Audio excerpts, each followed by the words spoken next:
시청자 여러분 안녕하십니까. 혁명 20일 정책위 의장입니다. 오늘도 웃고 시작하겠습니다.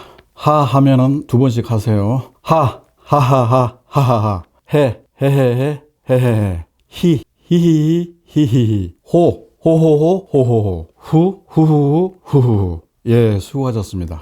이번 시간에는 문재인이가 실정한 것 중에서 국가 부채가 어마무시하게 올랐다고 지난 시간에 말씀드린 적이 있는데, 그 중에서 가장 영향을 주는 것 중에 하나가 공기업이죠. 공기업의 방만 경영에 대해서 이번 시간에 말씀드리도록 하겠습니다. 공공기관이라고 하는 것은 광의로 얘기하면은 정부나 지자체의 관공서 및 공기업 준정부기관까지 포함하는 거고요. 협의로 얘기하면 공공기관이라는 것은 정부가 투자하거나 출자한 공기업 또는 준정부기관이 되겠습니다. 그래서 여기서 말씀드린 공공기관이라고 하는 것은 협의의 공공기관이 되겠습니다. 공공기관을 만들려면은, 공기업을 만들려면은 일단은 두 가지 방법이 있는데요. 하나는 공공기관 운영법에 의해서 기획재정부가 공공기관 운영위원회를 열어서 타당성 검토를 합니다. 그래서 세금 낭비 요인이 있는지, 공공기관이 너무 날때는 건 아닌지, 그 다음에 기존 공공기관과 중복되는 업무가 있는지 없는지를 심사하는 것이죠. 두 번째는 국회의원이 입법하는 겁니다. 이것은 기재부가 운영위원회를 열어서 하는 경우는 상당히 까다로울 수 있기 때문에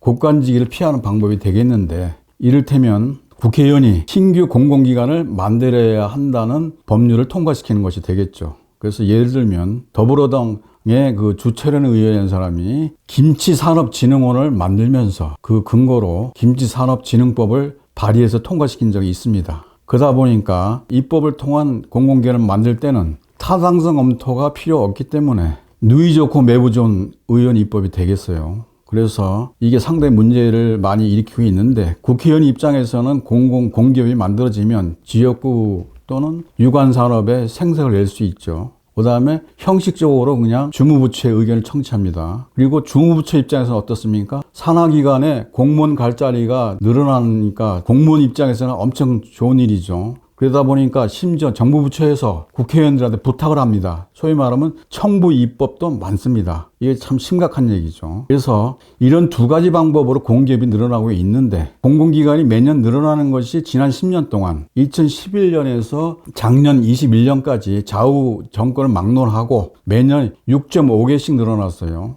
2011년에는 285곳이었는데 2017년 330곳, 21년 350곳으로 대폭 늘어났어요. 이유는 지금 얘기 드린 것처럼 공공기관에 대한 정부의 관리가 허술한 게 제일 크죠. 그리고 의원 입법을 갖다가 해서 새길로 빠질 수 있고, 그 다음에 공무원들의 자리 욕심이 많다 보니까 매년 늘어날 수밖에 없는 것이었다. 2020년 5월달 출범한 21대 국회를 보면은 21년 작년 4월 현재 공공기관 신설 의원 법안을 국회의원들이 발의한 게 60개 이상입니다. 그래서 그 중에서 10곳이 신설됐는데 이 중에서 60%에 해당되는 6곳이 의원 입법으로 만들어졌다는 것이죠. 예를 들자면은 한국고용노동연구원, 건축공간연구원, 그리고 한국핵융합에너지연구원 등 6개가 되겠습니다. 공기업들은 대부분 의원 지역구에 신설이 됐고요. 예를 들어서 한국고용노동교육원이라는 데를 보면은 더불어 한정의 의원이 발의한 건데, 이 사람은 한노총 출신입니다. 그래서 2009년도에 공공기관 선진화 일환으로 없어졌었는데 다시 부활됐어요. 참 기가 찬 노릇이 아닐 수 없습니다. 그러다 보니까 업무가 중복되는 쌍둥이 공공기관이 증대되고 있어요. 예를 들면 이미 세계 김치연구소하고 한식진흥원이 있는데 거기에 거의 업무가 유사한 김치산업진흥원이 만들어졌습니다. 조금 전에 말씀드린 것이죠. 그 다음에 중소기업진흥공단이라고 있는데 다시 새로 비대면 중소벤처기업진흥원이라는 것이 만들어졌어요. 또 세 번째, 소상공인진흥공단이라는 게 이미 있는데 소상공인 복지진흥원이라고 새로 만들었습니다. 그래서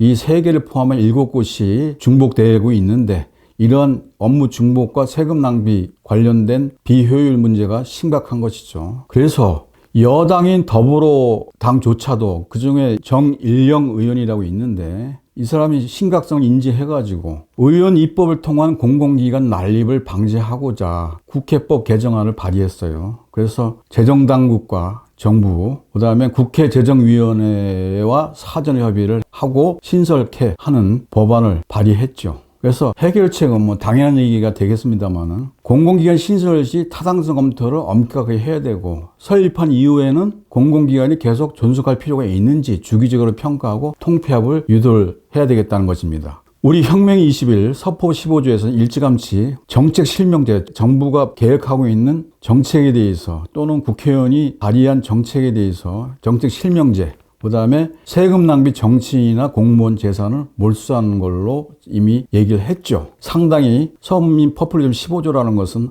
앞서가는 정책이 되겠습니다. 그럼 지금부터 공공기관 및 공공기업의 방만 경영 실태에 대해서 한번 보도록 하죠. 공공기관이 매년 늘어나다 보니까 자기네들이 스스로 살 수 있는 공기업도 있지만 그렇지 못한 공기업이 대부분이에요. 그래서 정부 지원이 있습니다. 정부 예산 또는 기금으로 지원을 하죠. 그것이 매년 급증되고 있는데 국회 예산 정책처에서 발표한 자료에 의하면은 2015년에 63조 정도 됐었고요. 지원 금액이, 정부의 지원이. 2016년에는 66조. 그 다음에 2017년에서 2019년 3년 사이에는 70조 내외로 늘어났습니다. 그러던 것이 2020년에 약 88조가 지원이 됐는데 그 중에서 전체 공공기관의 수입 중에서 88%의 비중이 뭐냐면은 12.1%가 되겠습니다. 그래서 문재인이가 취임하기 전 16년부터 20년까지 대비해보면은 약 20조가 늘어났다는 것을 말씀드릴 수 있겠습니다. 그래서 문정권 들어서 공공기관 비대화 및 경영성과가 크게 악화됐다고 말씀드리려고 하는데요. 첫 번째가 임직원 수가 급증했다는 겁니다. 340곳의 공공기관을 보니까 여기 무기계약직하고 비정규직 포함입니다. 2015년에 33만 8천 명이었어요. 인원수가. 2016년 34만 6천 명, 2019년 41만 명, 2020년에 43만 1천 명. 그래서 16년 대비 20년을 보니까 8만 5천 명이 늘어났어요. 약 25%가 늘어났습니다. 매년 2만 1,250명이 늘어났고 그 다음에 6.3%라고 하는 매년 증가율이 있었어요. 박근혜 정부 때 공공기관의 임직원 수가 매년 얼마나 늘어났냐면 2.5%가 늘어났습니다. 그거 비하니까 문정권은 6.3%가 매년 증가했으니까 약 박정부 대비 2.5배가 늘어난 것이죠. 이 주 요인은 문재인이가 대통령 대선 공약으로서 뭘 얘기했냐면은 공공부문 중심으로 큰 정부를 지향하다 보니 일자리 81만 개를 창출하겠다고 공약을 했습니다. 거기에 충실해야 이행했던 것이죠. 그래서 인원수가 매년 6.3% 늘어나고 2만 1,250명이 늘어났는데 인건비를 한번 보겠습니다. 2016년에 23조 정도가 지출이 됐고요. 2020년에는 30조 3천억이 늘어나서 약 5년 동안 7조 3,500억이 늘어났습니다. 그래서 4년간 32%가 늘어났어요. 인원 증가율보다 인건비 증가율이 높죠. 그 다음에 연평균 8%가 늘어났습니다. 그리고 이 시기에 이때 보면 17년 3월부터 20년 12월까지 3년 반 동안 공공기관에서의 비정규직을 정규직으로 전환한 숫자를 보니까 10만 명이 넘더라 이렇게 돼 있습니다. 이게 다 인건비 급증 요인이 되겠죠. 그러다 보니까 수익성이 크게 악화돼 가지고 이를테면 공기업 36개를 봤더니 36개 공기업 중에서 시장형 공기업 16개, 그 다음에 준시장형 공기업 20개 해서 이 공기업들은 시장과 직간접으로 경영해서 영업이익이라는 걸 실현하죠. 그 다음에 당기순이익도 나오고요. 근데 평균 영업이익률을 보니까 2016년에 14%였던 것이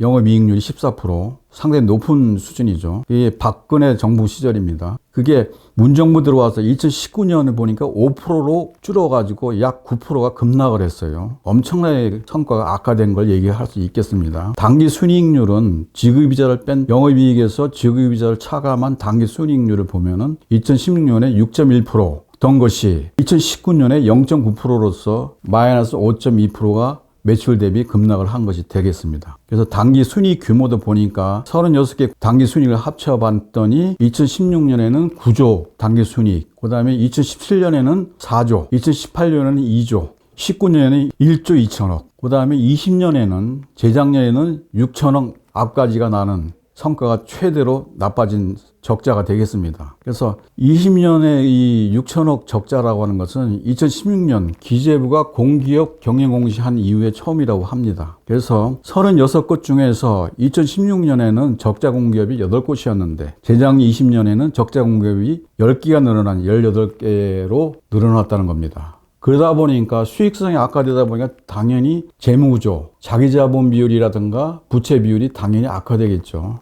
그래서 공기업 부채 400조 시대를 열었는데 문재인이가 2016년에 공기업 부채가 363조였어요. 17년 364조. 17년까지는 변동이 없었습니다. 그러다가 18년 371조, 19년 388조, 그 다음에 20년 398조. 엄청 늘어났죠. 그래서 16년 대비 20년에 35조가 폭증을 했습니다. 그리고 이 공기업 외에 공공기관을 다 합산해 보니까 부채가 2020년 현재 545조가 됐어요. 그러니까 공기업만 얘기했을 때 400조고 공공기관 모두 얘기하니까 545조라는 겁니다. 이건 무슨 의미입니까? 공기업의 수익이 악화되면 부채가 늘어나고 자기자본 비율 적어지고요. 그래서 국가 부채 증가가 심각하게 영향을 받을 수밖에 없다. 공기업의 지금 국가 부채가 금년에 약 1073조가 예상된다고 안 그럽니까? 근데 거기에서 공공기관이 545조, 공기업이 400조라는 겁니다.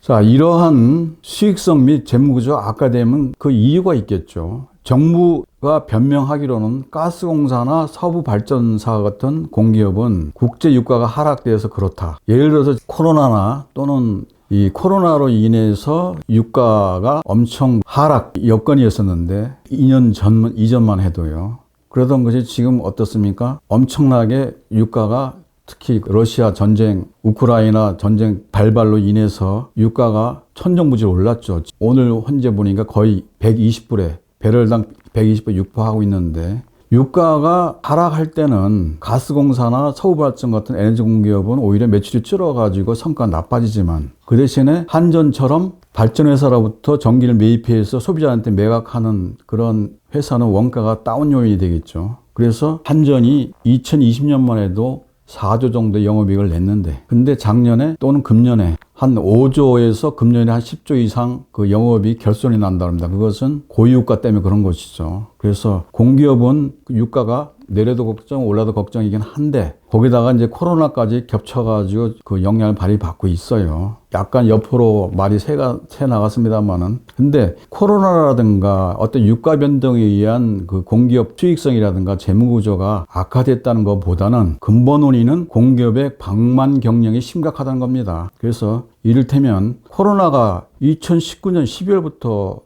발생돼가지고 지금에 이르고 있는데 그렇게 돼서 덕분에 매출이 감소됐으면 당연히 비용을 줄이는 절감하는 비상경영 체제를 도입해야 되는데 다른 말로 얘기하면은 구조조정을 해야 되는데 그렇지 않았죠. 오히려 임직원들 숫자가 늘어나고 거꾸로 연봉도 삭감이 아니고 늘어났죠. 그러다 보니까 이것은 전적으로 문 정권의 관리 감독이 엄청나게 없었다. 라는 얘기를 할 수밖에 없는 거고 그 다음에 17년부터 19년은 코로나와 무관하게 지속적으로 경영성과가 공기업의 수익성이나 부채가 악화됐어요. 그래서 저유가 코로나 문제보다는 유가 문제보다는 임직원의 도덕적 해이, 무책임이 더 큰 문제다. 이런 얘기를 할 수 있고 그 근거로 공기업의 기관장 연봉이 2억 원대고요. 그 다음에 직원 수는 아까 말씀드린 것처럼 매년 2만 명 이상 늘어났어요. 그래서 2020년 보면은 16년 대비 8만 5천 명이 늘어났죠. 코로나하고 아무 관계없이 늘어난 겁니다. 오히려 줄어들어야 되는데 늘어났다는 것이죠. 그리고 코로나 이전부터 인건비, 복리후생비 등 각종 지출이 늘어났고 코로나 이후에도 경영 환경이 매우 나빠졌는데도 불구하고 비용 절감 노력을 거의 안 했다라고 할 수 있는 것이죠. 거기에 문제가 심각한 겁니다. 그 다음에 수익성이 나쁘다 보니까 당연히 공기업 부채가 급증을 했는데 근데 공기업의 부채가 늘어난 것 중에 하나가 뭐냐면은 정부가 문정권이 공약을 내건 게 있지 않습니까? 국민들에게. 그래서 선진성 공약을 시행하다 보니까 정부가 직접 한 것보다는 이 정책 사업을 공기업에 전가해서 공기업의 부채를 늘리는 것도 상당히 많다. 그래서 부채 증가 요인이 되기도 합니다. 공기업의 방만 경영에 의한 부채가 늘어난 것도 있지만 그것이 상당 부분 근본적 요인이 되겠지만 정권의 선진성 공약을 이행하는 창구로서 공기업이 활용되다 보니까 공기업은 여력이 없으니까 뭡니까? 공사채라고 하는 채권을 발행해가지고 재원을 조달하죠. 전체 부채 중에서 이것이 무려 50%나 해당된다고 합니다. 근데 뒷감당은 누가 합니까? 우리 바로 국민이 하는 것이죠. 그래서 세계적인 신용평가사 S&P가 한국의 공기업의 높은 부채를 이미 경고한 바 있어요. 그 다음에 공기업의 수익성 및 재무구조가 악화된 요인 중에 또 하나가 뭐가 있습니까? 공기업의 임원, 기관장, 감사, 상임이사가 되겠죠. 낙하산 인사가 여전하다. 부채가 눈덩이처럼 높아져 있고 수익성이 최악인데도 불구하고 캠코더 인사, 캠프, 코드, 더불어 민주당 출신들이 공기업의 임원으로 낙하산 내려와서 경영을 엉망으로 만드는 것이죠. 그렇지 않습니까? 전문성이 없는 사람들이 캠코더 인사라는 거 하나 이유로 내려와가지고 개판을 치고 있는 것이죠. 이것은 문정권뿐만 아니라 지난 정권도 우측에 있는 박근혜 정부나 또는 이명박 정부, 그 이전 정부도 마찬가지입니다. 항상 놀아먹기, 그 다음에 선거에 대한 보답 이런 것들이 작동을 해서 공기업이 먹늘고 있는 것이죠. 그래서 오늘은 공기업의 방만경영이 공기업의 부채가 급증한 이유가 400조 또는 공공기관 545조가 시대가 된 것은 코로나나 또는 유가 역량보다는 공기업의 도덕적 해이, 그 다음에 무사안일주의가 만든 하나의 그 인재다라는 것을 말씀드리면서 마치겠습니다. 감사합니다.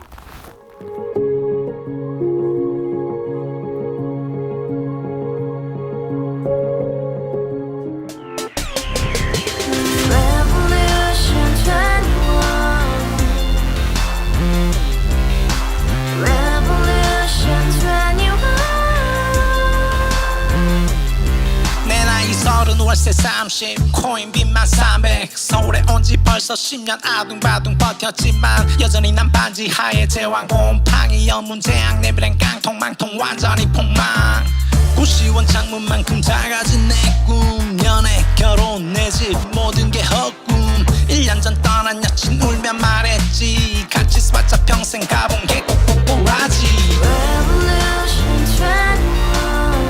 가바후스 700 나도 소유주